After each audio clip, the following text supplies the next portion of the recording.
सावधान, तो पुन्हा येतोय. आशियाई देशात कोरोनाचं थैमान.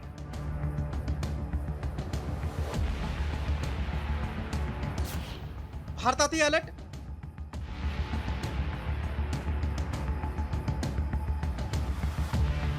2020 मध्ये संपूर्ण जगाला हादरवणाऱ्या कोरोनानं पुन्हा एकदा धडक दिली आहे. आशियाई देशांमध्ये त्याची एंट्री झाली.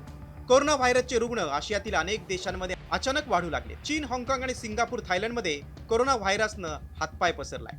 फक्त हाँगकाँगमध्येच आतापर्यंत 31 जणांचा मृत्यू झालाय. या देशांमध्ये कोरोनाची काय परिस्थिती आहे ते पाहूया. हाँगकाँगमध्ये कोविड-19 मुळे मृत्युमुखी पडलेल्यांची संख्या 31 पर्यंत गेली. सिंगापूरमध्ये कोविड-19च्या रुग्णसंख्येत 28% वाढ झाली. मे महिन्याच्या पहिल्या आठवड्यात संसर्गित रुग्णांची संख्या 14,200च्या पुढे गेली.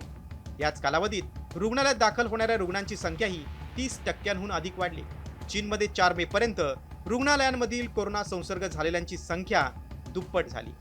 थायलंडमध्ये एप्रिल 2025 मध्ये झालेल्या सॉंक्रान उत्सवानंतर संसर्गाची प्रकरणं समोर आली आहेत. आशियातील अनेक देशांमध्ये कोरोना रुग्णांची संख्या झपाट्यानं वाढते. या परिस्थितीत प्रश्न उपस्थित होतो की भारताला असा धोका आहे का? केंद्रीय आरोग्य आणि कुटुंब कल्याण मंत्रालयाच्या अधिकृत डॅशबोर्डनुसार भारतात आतापर्यंत केवळ 93 कोविड-19 रुग्णांची नोंद झाली.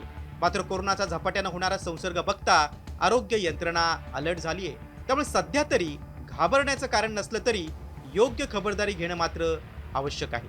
ब्युरो रिपोर्ट, साम टीव्ही.